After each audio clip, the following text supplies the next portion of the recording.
Welcome back to how to play Sins, or whatever you want to call it.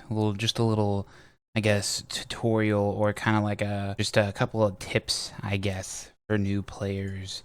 So I will state it again, as I did in the previous episodes. If you are not a new player, or you've played this before, or you already know the very basics, this is not going to help you at all. I mean, I might know like one thing that you might not have known, but other than that, this is just for people who just have literally never played the game before. So we're going to be using Sins of the Prophets, just like in the last two, as the baseline. I will say it again. Everything is generally the same for each mod. The basics, they're generally all the same. So even if you're playing in the vanilla game or Star Wars or any of the other mods, Dawn of the Reapers, anyone that you can think of, the basics of each one is generally the same. So hopefully this can help a couple of you people out. Other than that, if I miss anything, if someone who is more advanced than me watches this and I miss anything, feel free to correct me in the comments or give out some tips as well. So without further ado, let's go ahead and get into it. This episode, we're going to be taking a look at your planet and how to develop it. So this little tab right here, basically the very basics of this allows you to create more buildings. So if you're having an issue where you don't know how to put more buildings down, you're at your limit, or you just don't know what the hell this tab is all about, that's what we're going to be covering. So first off, we'll just cover the civilian infrastructure. So when you hover over your planet, you can see tax income rate in the bottom right corner, 33.7, and then you can see population 350.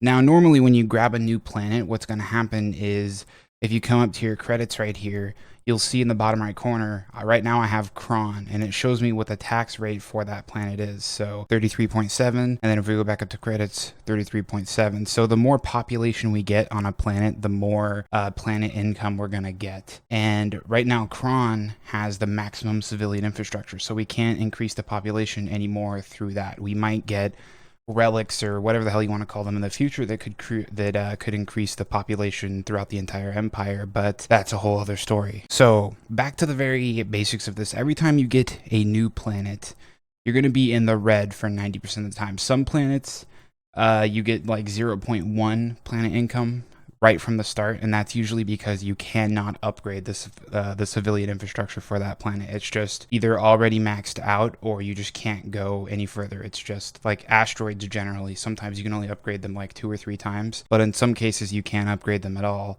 So it really depends on the planet, but for most of the planets you can upgrade them, and if you don't upgrade them, your planet's going to be in the red. And what that means is you're going to see how the number down here is green, 33.7. If that number was red, that would mean we're losing 33.7 per second. So it's basically the same basics as this up here. Red is buy and green is sell. So green means we're gaining, red means we're losing. Your planet's basically in the hole, and that's what civilian infrastructure does, is it gets it out of the hole. It starts producing resources instead of costing resources. You want to upgrade civilian infrastructure to fix that. It really helps out your economy in the early game. That is how you fix that. Moving over to the right, we've got emergency facilities. This just increases the health on your planet, so planet health is at 4,800. It's just one of those extra things that you can do if you're running into an issue where the enemy is using a lot of planet bombers. Instead of destroying everything and then attacking your planet, they're just going straight for the planet with planet bombers. Then increasing the health will make it take a little bit extra time for them to take out your planet. So it gives you a little bit of time to deal with them. And then moving over to explore planet, this is pretty self-explanatory. You just explore your planet, and what that does is occasionally it can yield relics or artifacts or whatever the hell you want to call them. But if we go over to your research tree and we go down to the very bottom, this is basically all the relics, artifacts, whatever you want to call them in the game. Now what they do is some of them could be empire wide, some of them could be planet wide, some of them could only affect certain ships, stuff like that. But what they do is they're either buffs or debuffs. Some of them they give you like really good trade, but it might take away like civilian population or something like that. Some of them, they're just pure buffs, like it gives you really good trade and it doesn't take anything away from you, or really fast ship build rate and it doesn't cost anything more or anything like that. So it's really all randomized, basically. The way to find out whether or not a planet has an artifact, like an enemy planet has an artifact or something like that, is At the bottom of this little tab right here, when you're looking at your planet, you'll see one of these little yellow like symbols. So when you see a yellow symbol on each side of the planet, that means that's your capital planet. So don't pay attention to those unless you're playing like Capital Victory or something like that, or you just want to know where the enemy capital is. I don't know if they show up for the enemy or not. I can't remember. But if you see one of those yellow tabs at the bottom, that means that there's an artifact on that planet. And also, like the other 50% of the time when you explore a planet, it won't give you an artifact, but it will give you a planetary-wide like buff or debuff, so like something that will only affect that planet, and you can find out what that is by just hovering over the planet and then looking in the bottom right corner, and it'll tell you what the buff is basically. And then moving on to the right of that, you got designate capital planet. If you're not playing Capital Victory, you can change your capital planet to whatever planet. So let's say that I were to move out and capture this planet right here, and I wanted that planet to be my new capital.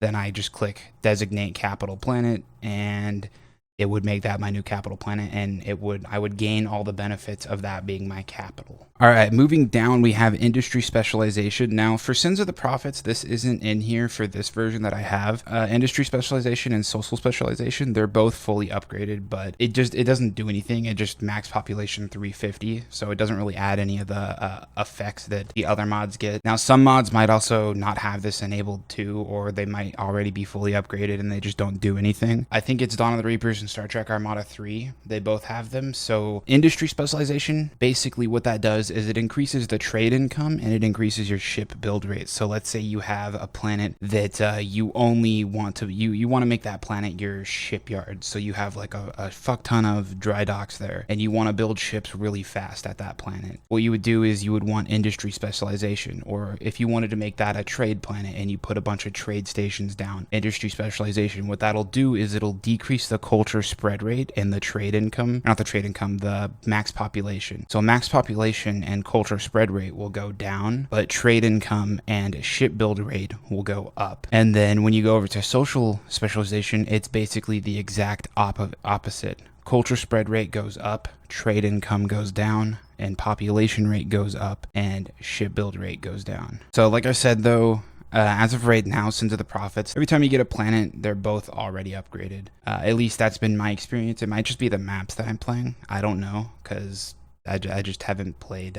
All the matches I play are really long, so when I do play a match, it usually lasts like a week. But from my experience so far, these two on Sins of the Prophets have been just fully upgraded each time. But like I said, in Star Trek Armada 3 and in Dawn of the Reapers, I'm not sure in the Star Wars ones or any of the other mods, but they do work in those two that I know of. So that is what those do. So moving on to tactical capacity and logistics capacity. Now this is what I was talking about at the beginning. If you don't know how to increase the amount of buildings you can have or the amount of tactical structures you can have. So right now, I'm on my capital planet and they're both fully upgraded already. So that means that we cannot get any more buildings at all. But as you can see in the bottom right corner, tactical slots 0 out of 53 and logistics slots 20 out of 32. So when we go to your planet, it uses 4 logistical slots. So right now we're in the logistical structures.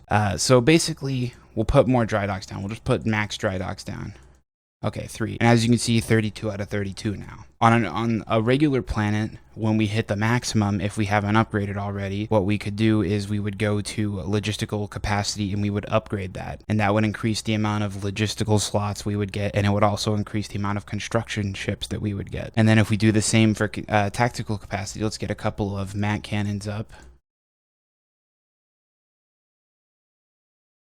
Just buy as many as we can, or we'll just do 11, fuck it. We have 22 tactical capacity taken right now out of 53. So when we hit the 53 max, like I said, I'm on my capital planet, so it's already upgraded. But if you were on a newly colonized planet, then you would just upgrade the tactical capacity, and that would increase your amount of tactical slots. All right, now as far as colonizing other planets goes, so in some mods, the Star Trek mod in specific, you have a really like in-depth colonizing system going on, whereas in this one you just have these two researchers that you need to get to be able to colonize anything, or everything, I guess I should say, because some planets you can just colonize right from the bat. Star Trek Armada 3, they have a really in-depth colonization system where you have to get the specific research for that planet. So let's say you just cleared a planet and you want to colonize it. If you go and you hover over it, it'll tell you what technology you need in the bottom right corner in order to colonize that. And you would find that in your civilian research trees, which the civilian research trees are normally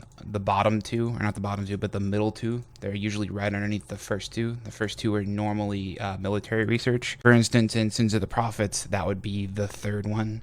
And then you would find those two right here. But like I said, Star Trek and a couple others, they have way more like in-depth colonization systems than this. I think Star Trek's the most in-depth though, because it's just, I think the research for colonization goes like all the way out to here, to the 5th tier or whatever, or I guess that's the 6th tier, but it's just way more in-depth than other mods. So that's how you, if you were playing that one and you were wondering how the hell to colonize certain planets, then that's how you would colonize those planets. There's also a lot of other upgrades that you can get in here that decrease the cost and build rate of structures. They also increase like the population, stuff like that. So there's a lot of other research options that you can check out in here that will increase the planet development and stuff like that, population, structure build rate, stuff like that, basically. But that is basically all the basics that I can think about. I might have missed something, but I don't think I did. I'm very like, I don't want to say that's it, because I'm not the best at this game, so I don't know everything there is to know, but I think I did cover everything. But if I did miss something, feel free to mention it in the comments. But I think the next one is going to be, it's either going to be the last one, or I might just do, I said I was going to do 7 in the first one, but I think it's only going to be 6. The next one I'll go over like ships and like how to put them in fleets and just basically everything that involves ships, basically. And then I think after that I'm going to do like an overall kind of review, I guess. Not a review of the game, but like an overall review of all the shit, and try to put it into one and make it like as short as possible. But I don't know about that. But the next one's definitely going to be ships and fleets and stuff like that. So stay tuned for that. If you liked it, then leave a like. If you didn't, then leave a dislike. That's what the button's there for. But other than that, like I said, any tips or anything like that, leave them in the comments. Other than that, I will see you guys in the next one.